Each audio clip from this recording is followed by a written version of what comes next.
आप सभी को मेरा नमस्कार। मेरा नाम ईश्वर चौधरी है।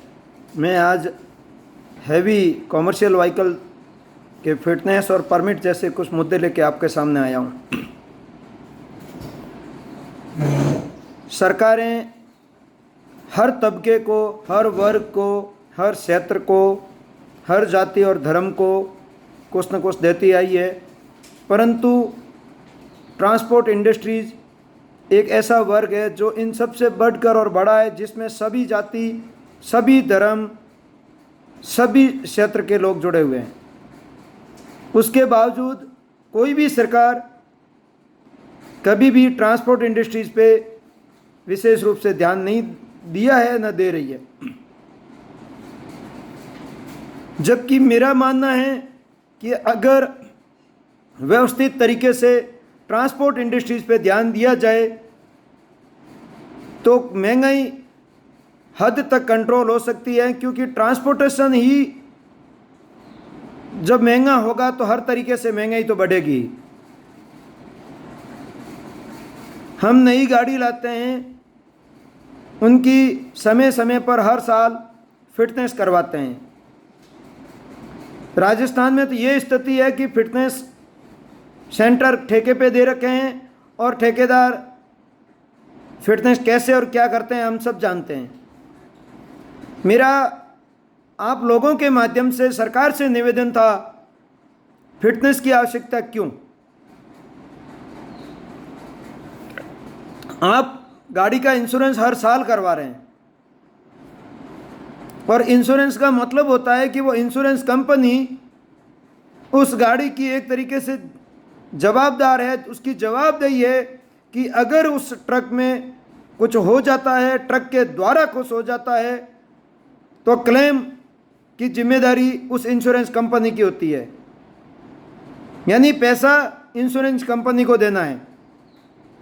जब पैसा ही इंश्योरेंस कंपनी को देना है तो फिटनेस जैसी चीज़ इंश्योरेंस कंपनी पे भी डालिए ना, कि भाई तुम गाड़ी का इंश्योरेंस तभी करोगे जब वो गाड़ी फिट एंड फाइन होगी।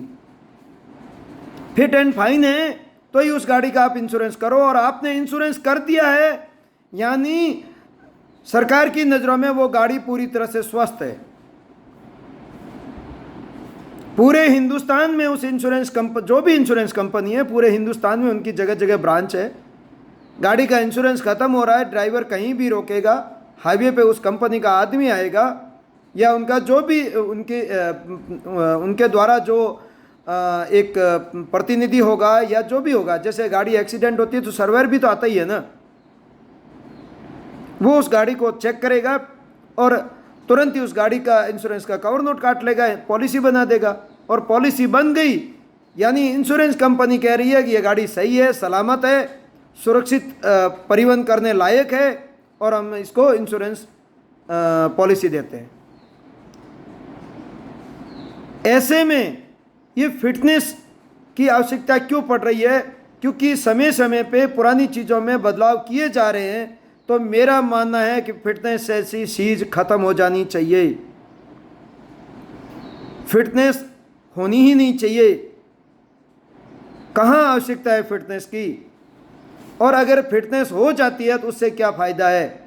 कौन सा आज दिन तक मुझे तो कभी लगा नहीं कि किसी फिटनेस सेंटर ने गाड़ी को रोक दिया हो। रोका भी होगा तो सुविधा शुल्क मिलते ही उसकी गाड़ी की फिटनेस हो गई होगी। तो ऐसे में मैं ये मानता हूँ कि उस गाड़ी को इंश्योरेंस कवर इंश्योरेंस कंपनी कर रही है, तो इंश्योरेंस कंपनी पे ये जवाबदेही डाल देनी चाहिए कि आप गाड़ी का इंश्योरेंस कर रहे हो, यानी आप ये मान रहे हो कि गाड़ी एकदम बिल्कुल फिट है, फाइन है, इसका इंश्योरेंस होना चाहिए और आप कर रहे हो।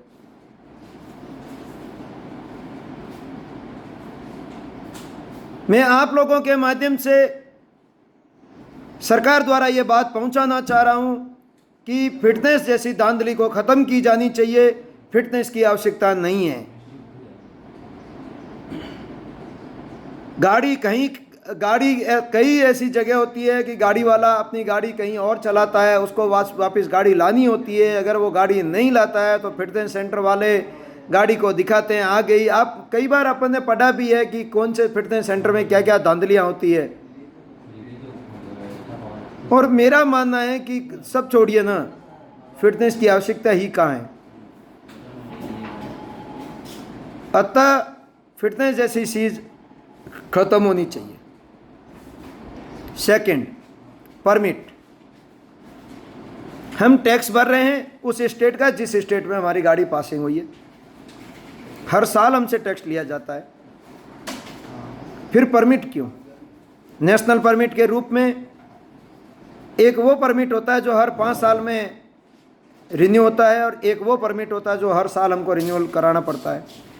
इनकी कहाँ आवश्यकता है? एक टाइम था हर स्टेट में 5-5 हज़ार की डीडी बनती थी, किसी में कम की, किसी में ज़्यादा भी बनती थी। चलो ठीक है, उसको आपने चेंज किया। आपने ये मान लिया कि हिंदुस्तान की गाड़ी कहीं भी जा सकती है, नेशनल परमिट उसे मान लिया। बहुत अच्छी बात है, ये बहुत अच्छा सराहनीय काम हुआ। इसके बाद में गाड़ी वाले का ये झंझट खत्म हो गया, क्योंकि कई बार ऐसी स्थिति हो जाती थी कि गाड़ी अगर कहीं का माल पड़ा, भर नहीं पाते थे, जाएं तो कैसे जाएं, क्योंकि वहाँ का अपने पास परमिट नहीं है। टैक्स भर के जाएंगे, महंगा पड़ेगा, ये पड़ेगा वो पड़ेगा। परंतु आपने नेशनल परमिट मान लिया, पर परमिट की पॉलिसी अभी तक वही है, परमिट लेना पड़ रहा है। उसकी कहाँ आवश्यकता है? सरकार अपने रेवेन्यू के लिए ले रही है, ठीक है, परंतु एक बात बताइए कि हम जिस स्टेट में हम गाड़ी पासिंग करवा रहे हैं, जिस स्टेट में हमारी गाड़ी पासिंग हुई है, उस स्टेट को तो हम टैक्स दे ही रहे हैं। दूसरे स्टेट में हम जा रहे हैं, यानी वो ट्रक वाला, गाड़ी वाला वहाँ जा रहा है, तो उस स्टेट का माल लेके जा रहा है, यानी उस स्टेट को उस माल पे जीएसटी भी मिल रही है। उस स्टेट के अंदर उसका माल आ रहा है, यानी एक तरीके से वो एक व्यवस्था दी जा रही है। और रास्ते में जहाँ भी गुजरता है उस राज्य के टोल नाके को टोल दिया जा रहा है। ढाबे पे रुकता है तो ढाबे वाले को भी आमदनी होती है, पंचर वाले को भी आमदनी होती है। डीजल वहाँ भरवाता है तो डीजल पे भी सरकार को टैक्स मिलता है। यानी उस राज्य से अगर वो गाड़ी गुजरती है तो उस राज्य को भी रेवेन्यू ट्रक वाला दे ही रहा है। और जिस राज्य में जा रही है वहाँ गाड़ी खाली होती है तो खाली कराई का पैसा भी गाड़ी वाले से काटा जा रहा है, लेबर पेमेंट। यानी लेबर को यूँ कह सकते हैं कि लेबर को मोटा मोटी तौर पे जो मजदूरी दी जा रही है वो उस ट्रक वाले के द्वारा दी जा रही है। उस स्टेट का वापस माल भी भरेगा, उस स्टेट में माल लेके भी आया है। फिर ये परमिट की आवश्यकता क्यों है? हर साल परमिट के नाम पे ये क्यों हो रहा है?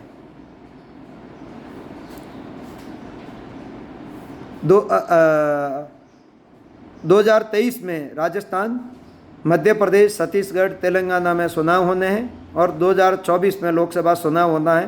कहते हैं कि हर बार इन राज्य के चुनावों को सेमीफाइनल और लोकसभा के चुनाव को सरकारें फाइनल मानती आई है। सेमीफाइनल और फाइनल दोनों नज़दीक में हैं, इसलिए सरकार और सरकारें सभी तरह की घोषणाएं कर रही हैं। और मेरी आप सभी के माध्यम से सरकार से अपील है कि हमारी ट्रांसपोर्ट इंडस्ट्रीज़ की तरफ देखा जाए और परमिट और फिटनेस जैसी चीज़ों को ख़त्म किया जाए। धन्यवाद।